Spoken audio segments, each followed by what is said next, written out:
Hello, everyone. This is Tommy. Welcome to the podcast. But before we move forward, please give us a like and a subscribe. That way we can continue to bring you amazing comic book content.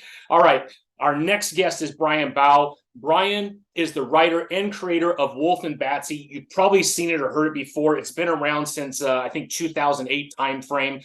But our conversation with Bryan has gone into all kinds of different areas throughout his history. He has worked for Disney. He has worked for Hasbro.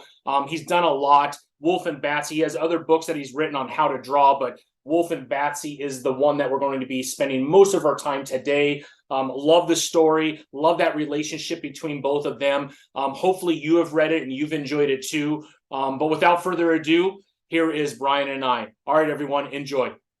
Hello, everyone. Welcome to the show. We have another fantastic guest. This time we're talking to Bryan Baugh. He is the writer and creator of Wulf and Batsy, but he's done a whole lot more. Bryan, welcome, and thank you for taking the time to be with us today. Hey, glad to be here. Yeah, I'm glad you're here too, man. I know we had a little conversation going before I hit record, but man, you've accomplished quite a bit, and I would love to kind of go back in history and maybe talk about some of the awesome things that you've done. Sure. So let's start, since this is a comic book themed podcast.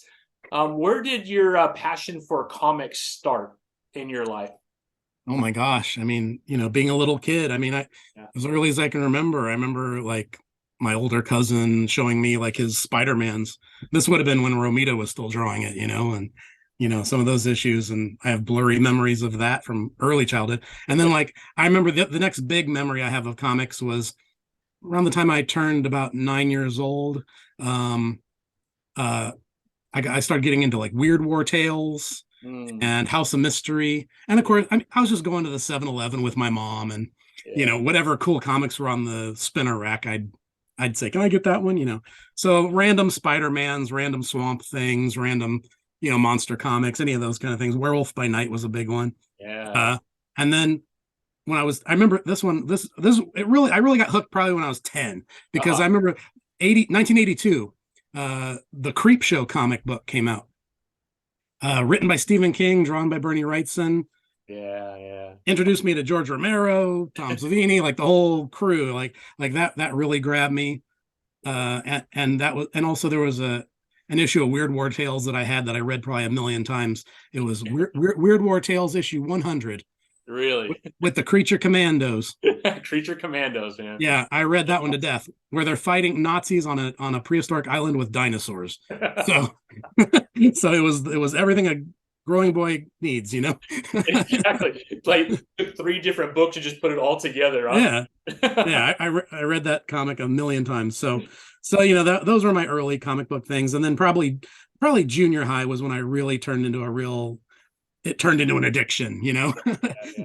I got into Fury of Firestorm, of all things. Yeah, I loved Firestorm. I don't know why. Something about that. I dug that yellow and red costume, and the fire coming out of his head. I got hooked. Costume. Yeah, I got hooked on that comic, and it was like, man, I want to get every issue and find out what happens to him next, Yeah. And then I started doing that with other superheroes I liked, like Spider-Man and Werewolf by Night. And then so that was really when I got hooked.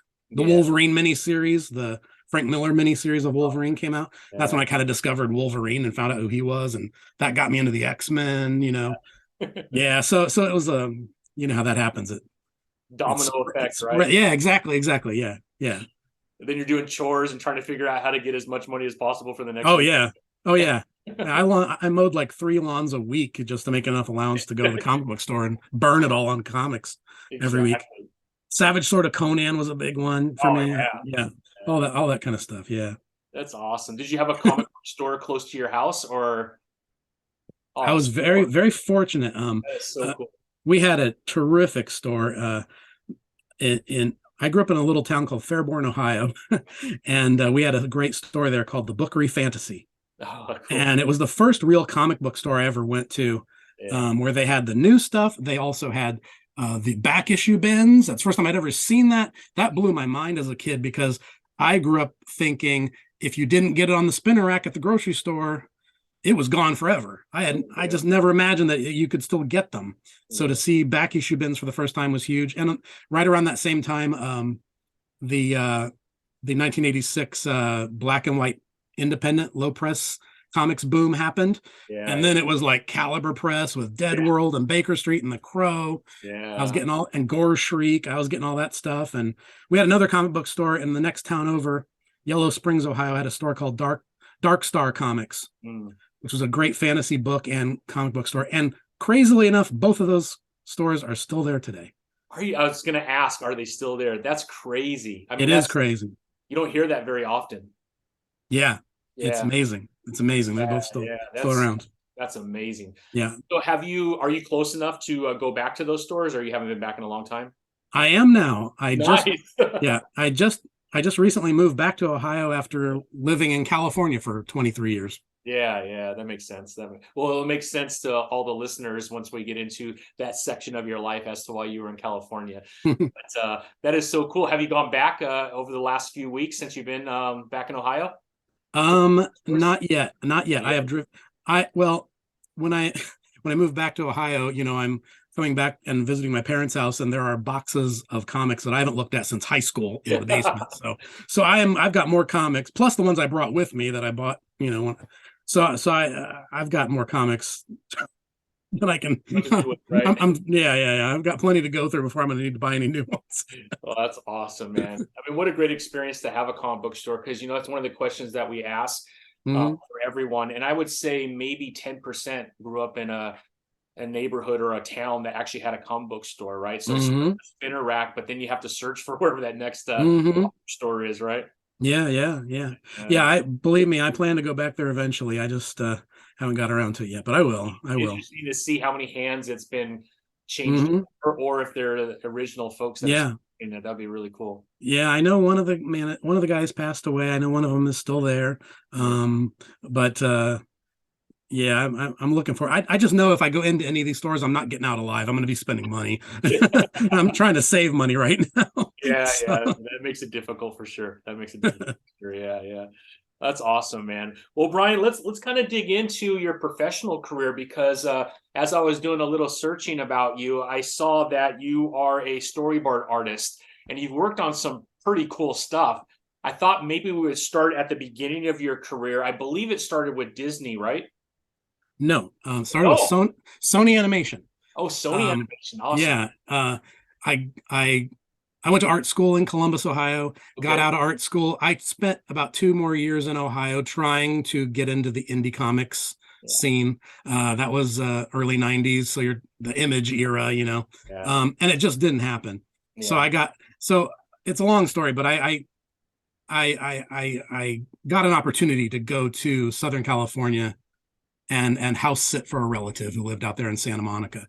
And basically she said, well, come out to LA. There's all kinds of stuff out there, and see what's there and see if there's any opportunities for you there. So I said, okay, why not? I was 24. I wasn't married yet. I didn't have any attachments. It was like, why not? Might as well try it. So I went out to California, stayed with her at her house for a few months, and eventually got an apartment and just started looking around. And very quickly, I found some book illustration, children's book publishers out there that I did some work for. And eventually I found out about TV animation. And it took about 2 years of trying, but eventually I did get a break. Sony Animation was the one that called. Wow. And it was May 1999. They were starting up a animated TV series based on the movie Starship Troopers. Oh, wow. It was a series called Roughnecks, the Starship Troopers Chronicles. And they were just having a cattle call. They just needed people. So I was one of the lucky ones that had been banging on the door for months, or over a year or something. And, they liked one of my tests that I did. And because you had to do tests in those days. And I think I passed 4 of them before they actually had an opening. Really? Yeah. And then they called me out of the blue one day and asked me to come in, work on the show. So that was how it started. And I stayed at Sony Animation for a while, up until about 2005.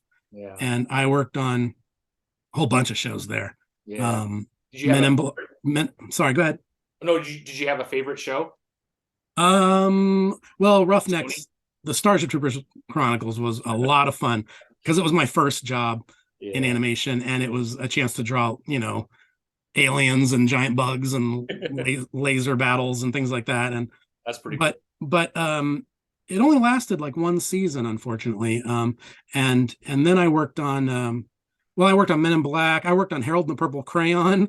I worked on a show for David Spade, and I don't know if Adam Sandler was involved in that one. He was involved in a couple of them there, but David Spade was running it, and worked on it for like a year, and then we were all done with it, and it was about to hit the air, and the head of Sony pulled the plug on it, and it vanished, and it's never been released.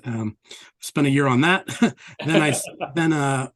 Then Jackie Chan Adventures. Oh yeah, I remember that. Paid the bills for a long time. I worked on 3 seasons out of 5, I believe they had of that. So that was a good time. So and then the last show I worked on was Boondocks, season 1. Yeah. Which was kind of which has become kind of legendary in the animation business for being kind of a troubled production. Really? And then what happened was, so I was not real happy by that point. And then what happened was, one of the producers who had been at Sony a long time went off to Disney to start a new Tigger and Pooh show.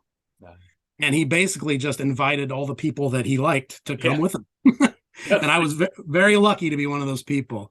Nice. So that was 2005, and I went over there and started working at Disney, at the Frank G. Wells building right on the Disney lot. We walked by Walt Disney's office every day to go to lunch. It was awesome. Pretty cool. But it was that was like dying and going to heaven. because it was like, just walking around at work, it was like, wow, people in animation actually smile at you, like they're happy and they like their jobs. It was a real change, and for the better for me. But that was a great time working on Tigger and Pooh. Probably one of the best animation jobs I've had. I really loved it. Yeah. And you were saying earlier that it was 2 seasons? Yes, Tigger and Pooh went for 2 seasons. And I got to work in between too, because really? The one thing that they were doing, I don't know if they still do this, I know that they were then, but Disney would do this thing where they would have artists illustrate like almost like a children's book of each episode, and then they would take them to elementary schools and read them to the little kids. Oh, cool. As a way of testing the story and seeing how the kids react. Oh, wow. And then they would make changes to the script based on how the kids reacted. So we did season 1 of Tigger and Pooh, and then there was a long stretch of downtime between season 1 and 2. And I was very fortunate again there. The line producer really liked me, and she said, you know what, we need somebody to do these children's books to test the scripts for season 2. And she knew that I'd done some children's book illustration before I got into animation. So she asked me if I'd do it. And I spent about 6 or 8 months doing that in between. And then we did season 2. So it was about 3 solid years on Tigger and Pooh for me. That's cool. Was it a nice break? Because I'm sure the process is completely different from doing storyboard artists to doing no. Or no? No, because the schedule was breakneck. It was like you had to do 1 book a week. Wow, a week? Yeah. A book. Yeah. I think it started out where they were giving me about 2.5 weeks, and then it got shorter and shorter and shorter the closer we got to the start of season 2. Yeah. So I was knocking out like 15 to 20 illustrations a week, full color, of the characters to do these little stories. Yeah, it was madness. Yeah, but it kept me employed, and I was happy that they thought of me. Yeah, absolutely. I mean, what a great experience to be able to work for Disney too. Yeah. At that time, right? Because I mean, Saturday morning cartoons was, I'm thinking, still huge at that time. Like now, I mean, my kids are older. I don't even know if they have Saturday morning cartoons like they did when we grew up. And when I grew up, I mean, you got up at 6 a.m. Yeah. And you started I mean, I was G.I. Joe. I never missed G.I. Joe, He-Man, right? Yep. Go through all this list, right? All the way until I was really probably in junior high. I was still watching Saturday morning because I had to see G.I. Joe and whatever else was going on. So Dungeons and Dragons, that was my Dungeons and Dragons, that's right. Yeah. How cool is that, man? Yeah. Outside of Winnie the Pooh, was there anything else that you did at Disney as far as storyboard art? Okay, not that time. I've worked for Disney on 2 different occasions. Oh, okay, I didn't know that. So when Tigger and Pooh ended, what did I do next? It all blurs together after a few years. But I know I did something else in between. Well, but eventually I went to Hasbro. We had Transformers Prime. Okay, that was okay. Okay. Interestingly enough, Yeah. the same producer who took me to Disney to do Tigger and Pooh left after they ended that series, and he started from the ground up. This was pretty cool. He started from the ground up a new animation studio at Hasbro, the Hasbro toy company. Uh-huh. He basically built their animation studio out from the ground up, How and cool. I and some of my friends were fortunate enough to be invited onto that. So the very Wow. first show, they did two shows to start with. They did a GI Joe show. I don't remember the exact title of it. I wasn't on that one. And Uh-huh. then the other one was Transformers Prime, Yeah. and that's what I was on, and that was a blast. Was it? Yeah, and it went for about 3 seasons, Yeah. and then we did spin-off shows. I was at Hasbro for a long, long time.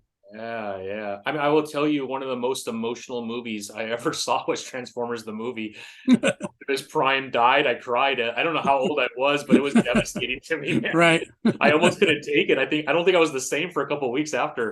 Until at the time it was WWF, but I mean, I think wrestling helped me get out of that little thing that whatever Right, place I right, was right. going through. Can I tell you my favorite Oh, please. Transformers Prime story? Yes, please. That would be awesome. So, well, I got two actually, but Uh-huh. here's my favorite one. There was one day where they had the voice cast come to the animation studio to meet all of us, Yeah. and of course, Peter Cullen is the guy that's done the voice of Optimus Prime forever, so he's a legend. So all these other animation people that I work with were all like freaking out, like Peter Cullen's going to be here. But I was freaking out because one of our voice actors was Jeffrey Combs, Uh-huh. who I love for his horror movies, Uh, Reanimator and From Beyond. yeah. So I was freaking out, going, "Oh my gosh! Like Jeffrey Combs is going to be here." So so we all these people came and we got to meet him, and the producer was kind of poking fun. My director was poking fun at me. He told Jeffrey Combs, he's like, "This guy's been dying to meet you because of your horror movies," and Yeah. Jeffrey Combs was so cool. He was like one of those celebrities where he acts like it's his pleasure to meet you. You know, he Cool. couldn't be a nicer guy. And somehow we got talking. I don't even remember how it came up, but I mentioned that we were house hunting, Uh, and then my director who knows, he's like just trying to get us talking. He's like, yeah, he lives in the same area where you do.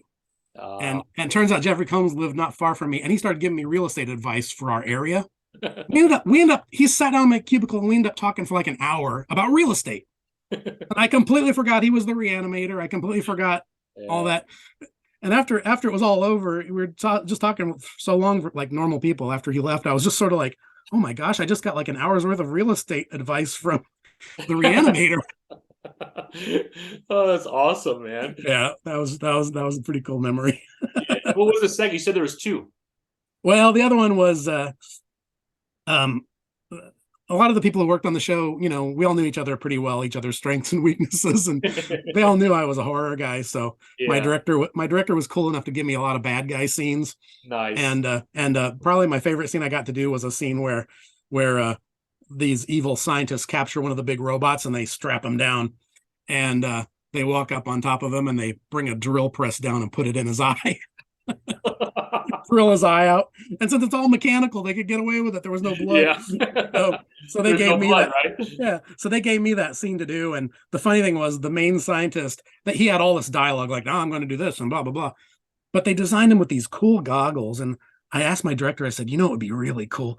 Can we take away all his dialogue and just put him in the shadows and just have his eyes reflecting the light? So just his glasses. So he just walks up in front of the guy and he's just staring at him in shadow as this dark figure with these kind of glowing Yeah. goggles. And he doesn't say anything, but then he brings the drill down. And I can't believe they let me have my way, but they're like, you know what? That is creepy. Take away all the dialogue. And I got to Bryan do is that the scene. right man for this job. Yeah. So I got to do that scene my way. I was so proud of that. Like, wow, they listened to a storyboard artist and that dialogue out of the script. That never happens.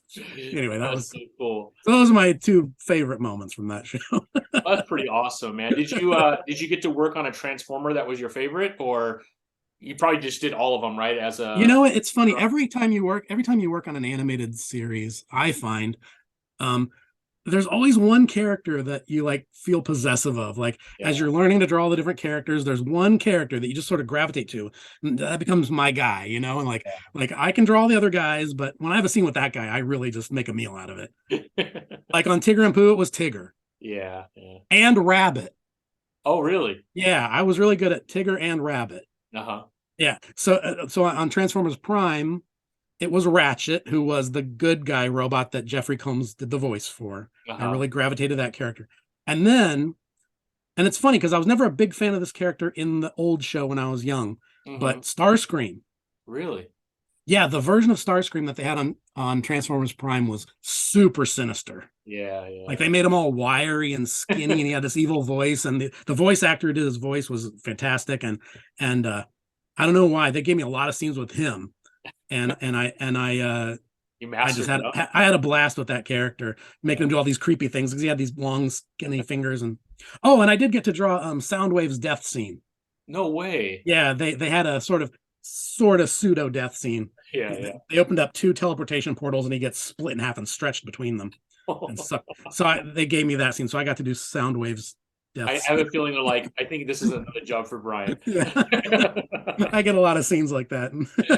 That's awesome, man. Yeah. Well, growing up such a huge horror fan and being gravitated to those comic books early on, and then becoming a storyboard artist for Sony and then Disney, there was like this gap, at least in your career, unless you were making up for it outside of it with comic books.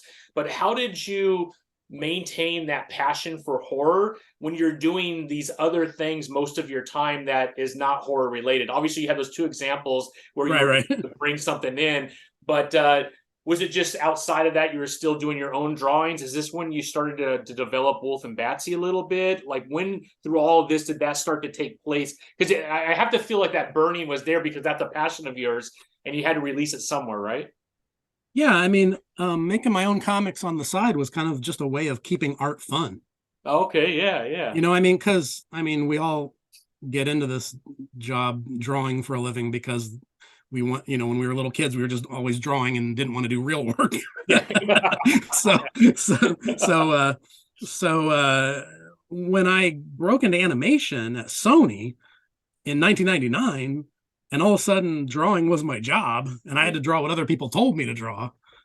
It's like I really needed that outlet to keep drawing play, Yeah. you Fun, know, right?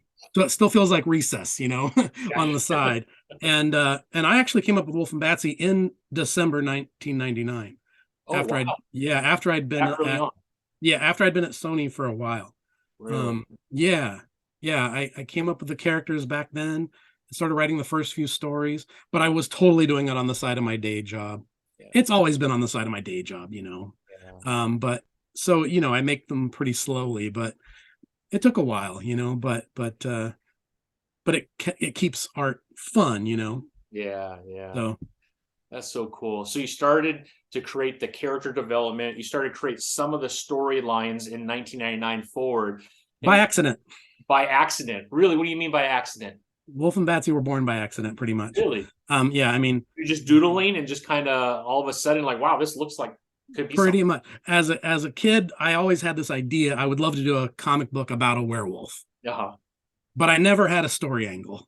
Yeah. You know, every idea I had felt like a ripoff of the Wolf Man or Werewolf by Night. But I was always turning this around in the back of my brain, and I was drawing other little comics and stuff too. You know, I had other stories and series that I did, you know, on the side of school or whatever, and college and things like that. But I always had this thing. I wanted to do a werewolf, but I just didn't have an angle. And I swear it was like December of 99. We're creeping up on Christmas 2000, whenever the year turned over there. Mhm. And I was just at home one night sketching monsters, you know, which is what I used to do when I had free time before I got married and had a kid. So I was like just sketching monsters one night, and one of the drawings I happened to knock out was a little sketch of a female vampire. And I gave her some little funny idiosyncrasies that made her unique and different from, you know, and it was one of those things where, you know, you can draw 1,000 zombies or whatever and this or that, but every now and then there'll be that one drawing that just jumps out at you and kind of says, hey, I'm a character, you know. And for the next few days I just found myself wanting to draw that female vampire again. Yeah, yeah, And at some point, because I like to make comics, not just drawings, yeah, something clicked in my brain that made me go, I want to make a story about her. yeah. But what's my story going to be? And then in the next click was, oh, I could team her up with my werewolf that I've always wanted to do, and do their adventures as they travel and wander the earth looking for a place to call home. Yeah. And then the stories are just whatever adventures they get into on the way. Yeah, because they're constantly traveling from city to city, right? Yeah, Like yeah, they don't have a place they call home, right? So they're right, constantly trying to figure out how to stay incognito. yeah, But then something always takes place that draws them out, and then all of a yeah, sudden they got to be on the move again, right? right. Well, a Yeah, lot of times that's Batsy's fault, yeah, because even though she's a vampire, she's a little people person, yeah, like a little for people sure. pleaser. She's the nice girl, even though she's a vampire. Exactly. Yeah, So whenever they run into sympathetic monsters or sympathetic humans who have yeah, a problem, as long as she's, fed on blood and she's not, hungry for anybody, yeah. she, That could if be an she, issue, right? Either I'm yeah, going to help you or I'm going to eat you. I mean, right, right. But as long as she meets a human that she likes yeah, yeah, and that person has a problem, her instinct yeah. Help. is she wants to help. Yeah, absolutely. Yeah. And the werewolf Wolf, he's always the one that's saying, let's mind our own business, Yeah. let's and she always drags him into it, and then he always regrets it because it always leads to some Yeah. crazy adventure. Yeah, yeah. And he has to step in sometimes, right? And then he's noticed, and Yeah, of course. yeah, that's awesome. So, here is cover one.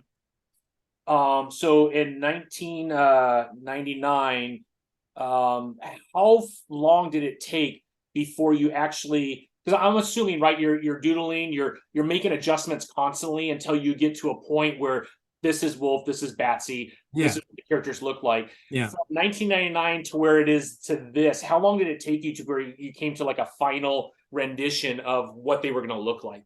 Well, I figured out what the characters look like pretty fast. Oh, okay. Yeah. And I started drawing the stories, Oh, okay. and I spent the next 20 years drawing the stories pretty much Yeah. from like 2000, whenever I started, 2001, 2002, something like that, all the way up until 2017 when our baby was born, and then I stopped.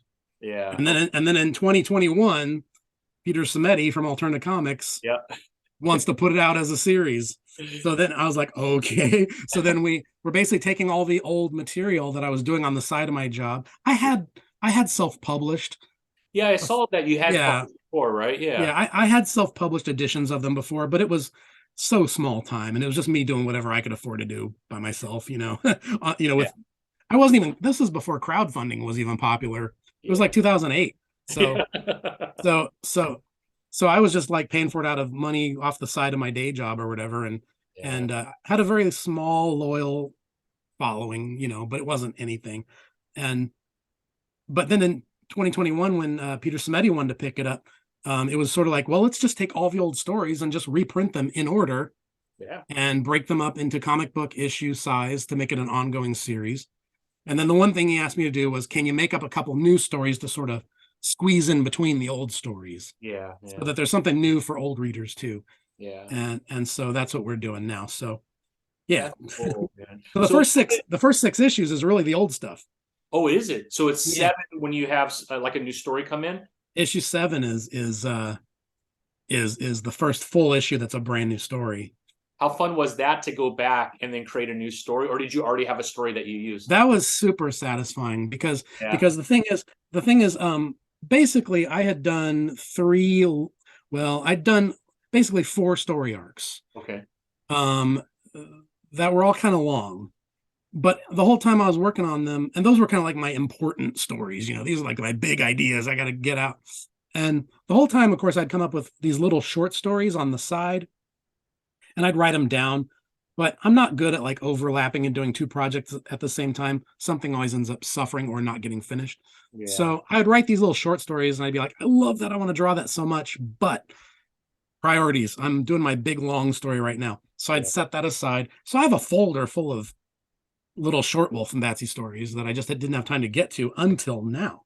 How cool. So now I'm just going back through them, and some of them are 10 years old, but I still like the ideas. And Yeah. so that's some of what I'm using for material for some of the new stories. Sure. I mean, it's going to be new to most people, right? Yeah. Well, it'll be new to everybody. Yeah. Yeah. Because Yeah. I'm making Yeah. These weren't even part of that first arc that you No, published on. Oh wow, how cool! no, I mean, it's kind no. of nice to have all these already kind of done too. Hmm. Yeah, it allows me to stay ahead of schedule. Yeah, I'm doing new things for the alternative version. yeah. Um, I went through all the pages and rescanned everything, Okay. just to make sure I had the most up to date, nice scan. Because way back when I did the first edition, I had a cheaper, older scanner, and Yeah, yeah. I got a better one now. So I rescanned everything. All the covers for the alternate version are brand new. Oh, so All all of these are redone. Yeah, all the covers are new. Designs, everything from drawn in 2021 to now. yeah. And the inside contents are the old stories. Yep. And in certain places, I have made a few adjustments to the art. Mm-hmm. I didn't want to go overboard doing Yeah, that, but here and there where there were sore spots, just because the art was so old, and yeah, yeah. I did, I just polished some things. So yeah, so there's some. It's still a new version. Yeah. It Yeah. was pretty awesome. I mean, that is so cool. So right now, you could go to Alterna Comics and you could pick up issues 1 through 7. Yes. And then right now, as we speak, there is an Indiegogo that is what Peter would call his August groupings of Yeah. comics that are available. And right now you have issues 8 and 9 that's part of that grouping. So people could go to Indiegogo right now, just look up Alterna, and they could pick up that grouping. One of the things why I love Alterna Comics is, one, not only is the content, the art, everything really good, but I mean, where do you find a comic book for $1.99 anymore? Yeah. Like, it's incredible. So not only are you getting an amazing comic book, an amazing story with incredible art, but you don't have to spend a ton of money. So I mean, I go to Indiegogo or Kickstarter all the time, and if I like a comic, I'll get it. But a lot of times it's $25 for one comic. Yeah. $18 or something like that. You can pick up the entire August line. Let's see if I can get these. There's Here's issue one. one. How cool. She's pulling out her eyeball. You'll have to read that story to know why that makes sense. I actually have. I have it digitally on 2. That's cool. Got some corpses in this one. That's 3. Yeah, here's 4. Yeah. So awesome. 5 with the mad scientists. And his hair, is his head being held together by like a shoestring or something? What is that? He did surgery on his own head. All right, no more. I have to read that. I haven't got that far yet. So that's how well he stitched it together. You can kind of see his brain in there. Exactly. If you look close. And then there's his greatest creation. Oh wow. I love it, man. I love it. So that's issues 1 through 6. Yeah. We have not. I don't have 7 yet. Okay. Peter will be shipping those out soon. I understand he just received them from the printer, so they're going out now. I believe he's fulfilling issue 7. Yep. And so currently we have a pre-order campaign for issues 8 and 9 simultaneously. Yeah. And this is a brand new story arc. Nice. Yeah, nice. And it's an old story that I wrote a long time ago, but all I had was the written story. I was able to take it and draw it, and it's 4 issues, but we're releasing the first 2 together. Nice. So you get the first half of it right away. And you can pre-order it at alternacomics.com also. Yeah, and or at Indiegogo. Yeah. It's one that it's a fun one. It's got some film noir touches to it. There's a detective involved and a mystery. Oh, cool. But then at the end it just goes insane with the monster. Insanity.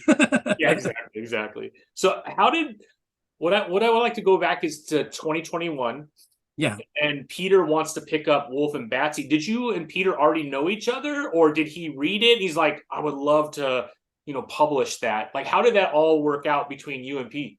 It's kind of funny. I don't even remember how. Okay, so on Twitter, there was always a lot of comic book industry drama. Yeah. Especially from like 2016 up until recently, right? Yeah. So excuse me. At some point there was some kerfuffle or something happened on there, and Peter was a very prominent voice on there, and I admired his books, just as a fan, for a long time. I was especially drawn to Blood Realm. by Robert Geronimo. That Geronimo, yeah. as a horror title, I mean, that one really grabbed my eye. Yeah. And I had ordered those, and so I thought, man, Alterna would be a great home for Wulf and Batsy. But by that point, I was pretty much content to just be a self-publisher. I just assumed that, my books are too weird. Nobody will ever publish them except me. So I wasn't even. I thought, man, Alterna would be a great home for my stuff, but I didn't even think it would. I didn't even consider it a reality. Right. But every now and then when Peter was a very prominent voice on Twitter, whenever some of these controversies would arise, he would have an opinion, and people would go back and forth sometimes. And I remember I always kind of felt like I agreed with a lot of his points, and I was always kind of my memory as being one of the people who would always kind of drop a comment that would say, "Hey, Peter, or I agree with you. You're right about this." So I would say something like that, or So there was always, and plus I was always promoting my own trade paperbacks, my own self-published Wulf and Batsy stuff on there anyway. So I don't know if he had an awareness of me, sort of, from that. Probably. But we didn't know each other. Okay. And then the most ironic thing happened. It must have been 2020. Good friend of mine, Josh Howard, who I've known since 2005. He's a fellow comic book creator. He did Dead at 17 and T-Bird and Throttle. Oh, T-Bird and Throttle, yeah. Alterna picks up T-Bird and Throttle. Yeah. And Josh was all happy and excited. And I also excited for him. And I was like, man, that's awesome. Because I've always thought Alterna was a cool company. And so his book starts coming out and everything. And then lo and behold, I don't remember when it was. It must have been like December 2020 or January 2021, I think. Another one of those little controversies arose or something, or maybe Peter had something where one of his printers, I know he went through a bunch of printers before he found the printer he liked. And I think there was one time where he had a printer that kind of dropped the ball on him or something. And he made a statement on there about how, oh man, this is the worst thing that can happen to a publisher. Now I got to find a new printer fast. And he was just kind of frustrated. And I think I sent him a little comment that said, hey man, hang in there, or something like that, just a word of support, something like that. And he turned around and sent me a direct message and said, hey, do you have any comics that you'd like to publish through us? And I remember him saying, it'd be really fun to have some of your stuff here. Oh, cool. And that was the line that made me go, wow, really? Yeah. And so I think I was working full time on some animated show at that time. And I had a full-time, very demanding storyboard job, and I didn't have time to really make anything new. Yeah. So I kind of wrote him back and I said, well, the one thing I've got is all this Wulf and Batsy material. Yeah. I don't know if you've seen it. So I sent him the trade paperbacks so he could look at them himself and see all the stories and get an idea what he was getting himself into. And in the meantime, I'm texting with Josh Howard, my buddy, and I'm like, look at this, check it out. Peter Clemente likes my stuff. and Josh was like, yeah, he was excited for me too. And nice. Maybe this will be, because Josh has watched me try to pitch Wulf and Batsy to different places and just have everybody just blow it off. So he knows how hard I've been or how much I wanted something like this to happen. So he was rooting for me.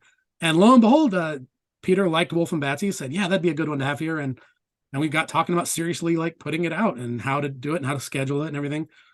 And the whole time, the best part is the whole time, he never had any idea me and Josh were friends. I mean, that's got to be even more satisfying, though, right? Because it had nothing to do with Josh. He saw Batsy. He really enjoyed it. He saw the value in it. So, I mean, as a creator, that's got to feel pretty good. Yeah, it was really cool. That was really nice. Awesome, man. So cool. So we got, issues 1 through 7. We have 8 and 9 coming. When can we see 10 and beyond? Is that going to be more of a 2024 thing, you think? It depends on how Peter schedules the releases. I believe he said he wanted to take a little break for the summer. Not immediately, because in the past we've been every crowdfunding campaign has been one after the other immediately. And I believe he said he wanted to take a month off this time or something, just have a little break in between. So I think 10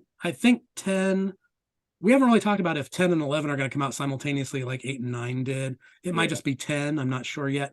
That decision hasn't been made yet, but yeah, yeah, I assume October. yeah. Okay, but don't take my word for it. Ask Pete. yeah, exactly. I mean, he does such a great job on social media to let everyone know when Indiegogo and the alternacomics.com crowdfunding starts to take place. So if you love Alterna Comics, which you should, just because of everything you get. Also, the other thing that I really love about it is that newspaper feel. Yeah. I mean, the nostalgia, right, that you feel, especially when you're older. Like, this is all my comic books look exactly like this growing up, but maybe I'll sneak in a couple pages here just to let people know. But I mean, the quality is incredible. The feel of the paper just brings back a lot of memories. The cost is right, and you get amazing stories like Wulf and Batsy. It's awesome. Absolutely love it. Yeah, I'm really proud of it. I mean, it's kind of the format itself is almost a dream come true for me because, like I was talking about earlier when I said I collected Caliber Press comics when I was a teenager, Dead World and Baker Street and The Crow. All those comics were printed exactly the way these are. Yeah. You know what I mean? They were black and white newsprint interiors with the slick covers. And these comics that Alterna is putting out now, they feel exactly the same. They do. But I mean, back then as a teenager, I was like, I wanted to be in Caliber Press so bad. Yeah. I can't even tell you. That was like my dream when I was like 17. I was like, oh, I want to have a book with Caliber. Yeah. And now here it's like I've got my own little comic book coming out, and it's the exact same format. It feels exactly like one of those. So it really is quite a gift, I have to say. I'm very thankful. Yeah. I mean, you should be. I don't know. I enjoy it. So I'm a fan. I love the artwork, and the storylines are incredible. So thank you. Being able to put something together that I think is amazing quality. So if you love horror, there's some comedy too. So it's not all just horror. There's a little funny twist to everything, which I also love. You really start to make connections with the main characters, the two characters, and I don't know. It's well done. I don't know if it's accurate to say there's an intentional goofiness. Yeah. Because I don't try to make it goofy. I think I just kind of am goofy. But I just like I love old like exploitation horror movies and B movies and monster movies, and it's like and there's just that natural cheesiness that's in those movies. For sure, yeah. The way they're written and stuff like that. So it's like when I'm writing dialogue, it just kind of comes out sounding like that. Or some of the weird decisions the characters make. Yeah. Just kind of it has that demented horror movie logic to it. Exactly. So I think it's kind of funny, but it's like I don't know, just having fun. Sure. It reminds me of that Geico commercial where it's the Chainsaw Massacre. Yeah. And I don't know if you've seen it, but they're in a car and they leave the car running, or the car is running and they're out there like, where should we go? And like, there's a running car. And like, no, let's go behind the chainsaws hanging from a string. And so they all go behind me. Like, it's such an over exaggeration of like those 80s, 70s, and 80s horror movies, right? You're like, oh, absolutely. What are you doing? That's like exactly. Yeah, it's like every decision is always made to just create another excuse for horror, Exactly. And I will say, when horror does take place, it's horror, man. Oh, well, thank you. Whether it's eye coming out or blood being splattered. So you're getting a little bit of everything, man. You're getting a great story, you're getting a comedy, you're getting real horror, man. It's yeah, I don't pull punches when the blood starts flowing. Exactly. Yeah. That is so cool, Bryan. Well, you mentioned you made a little bit of a comment, and maybe I'm reading into it too much, but obviously Wulf and Batsy is your focus. But have you created other characters and other storylines that you're kind of playing with, or is this your sole focus and you're not really doing too much on the side? Well, I try to only work on one comic book project at a time.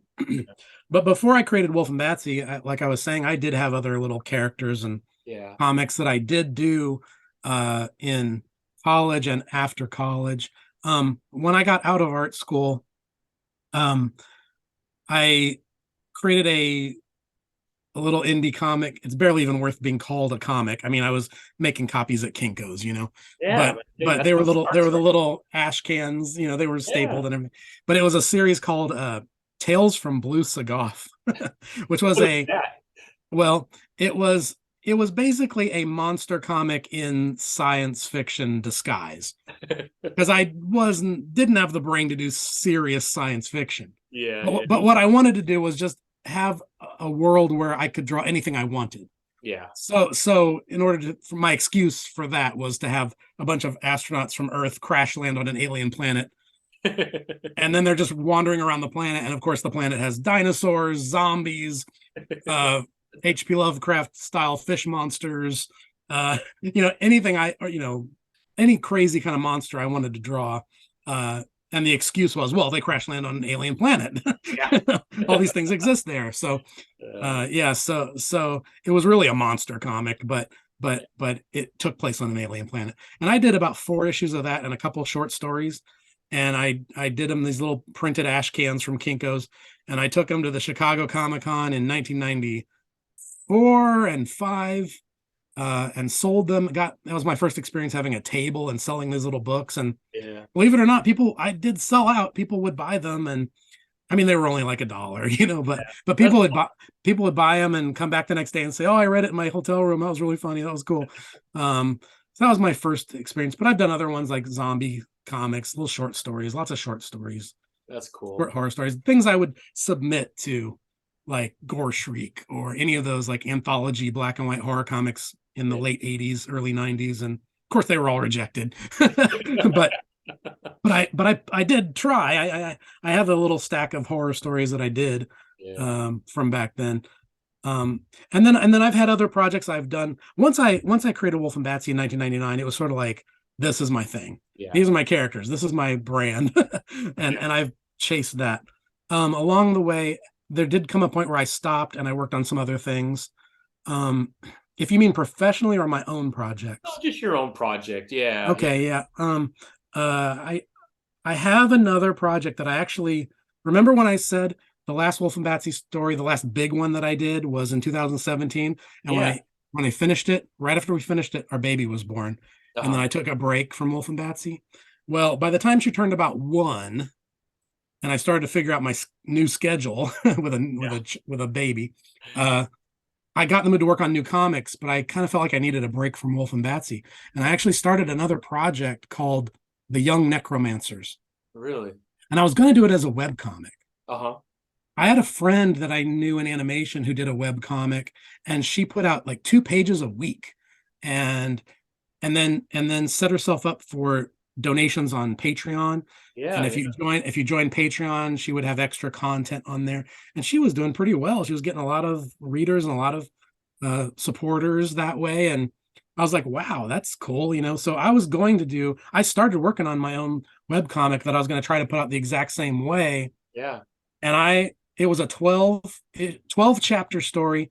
I was working on chapter 6 when the Alterna thing happened. And Peter Smetty said, would you like me to pick up Wulf and Batsy, or would you like to have Wulf and Batsy at Alterna?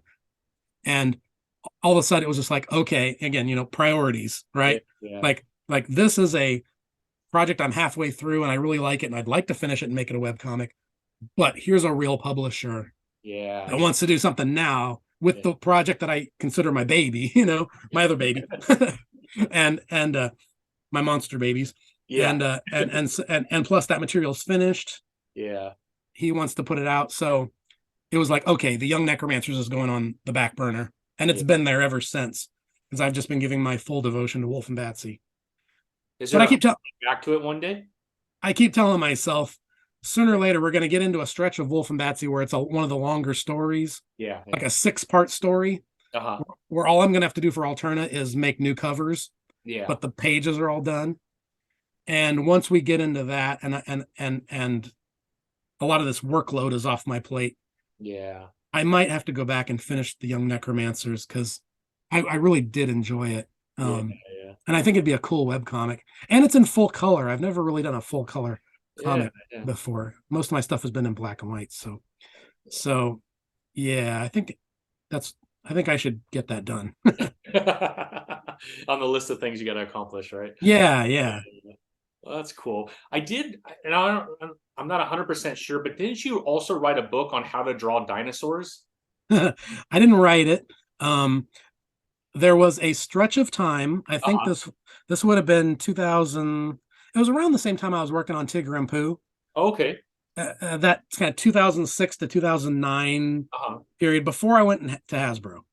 Uh, Um, there was a stretch where there were some dry spells in between the animation projects, and a friend of mine who still lived in Ohio that I went to art school with contacted me and he said he had gotten a contract with a publisher called Watson Guptill, mhm. who was putting out these how to draw books, how to draw comic book character type books. Okay. And he'd gotten a contract with them to do a book on monsters.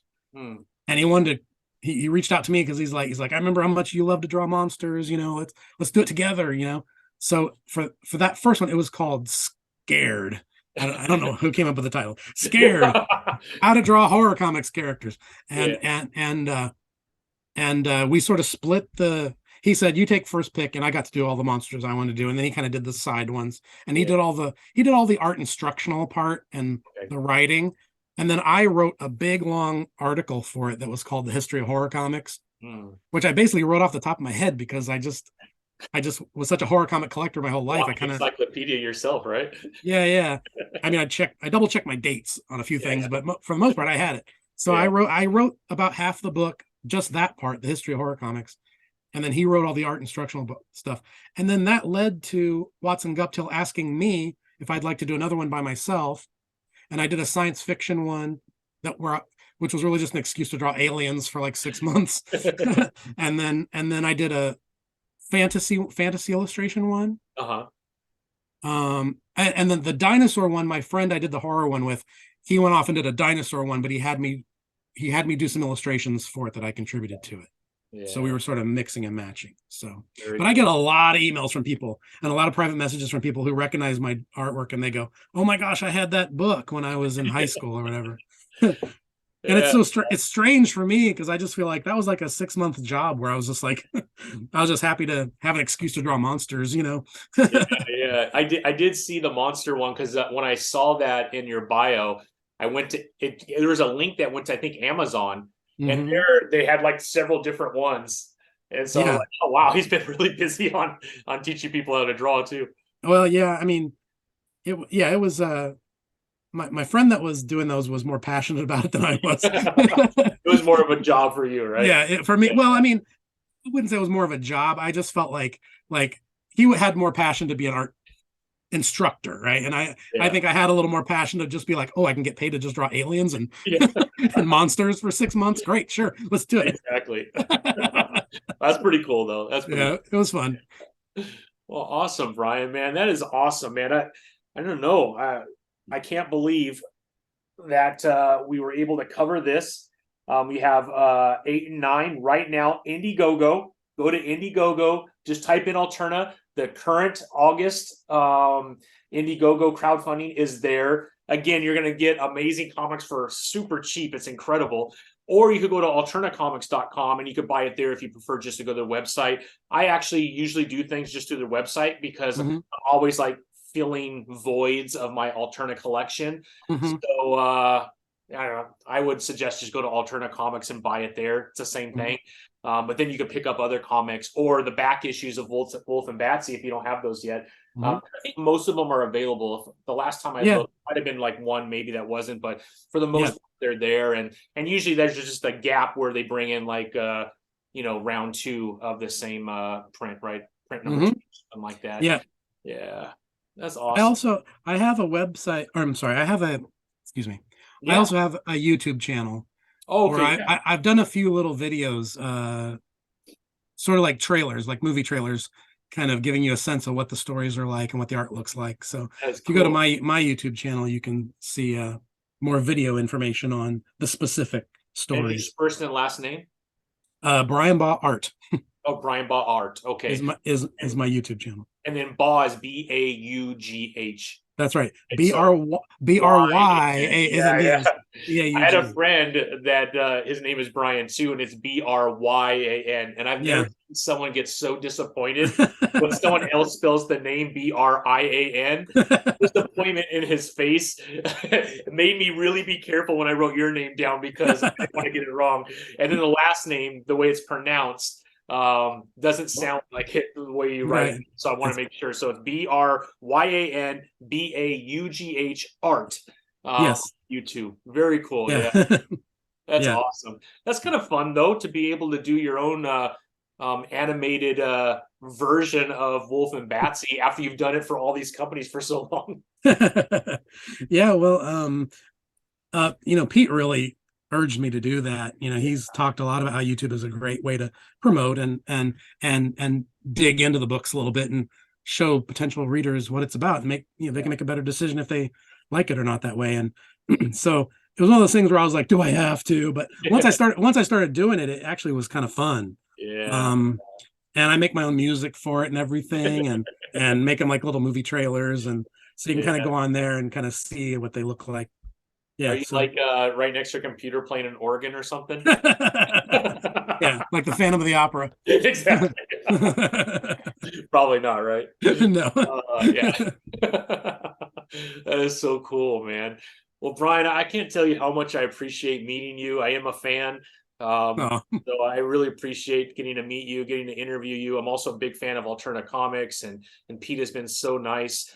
So yeah, just thank you for joining again. Oh. Make sure you go to Indiegogo, go to Alterna Comics. Make sure you pick up the August crowdfunding. That way you get your issues 8 and 9, and then go to alternacomics.com if you want to buy it there, or make sure that you're picking up Wulf and Batsy 1 through 7. But Bryan, is there anything else that we should be covering that we haven't so far?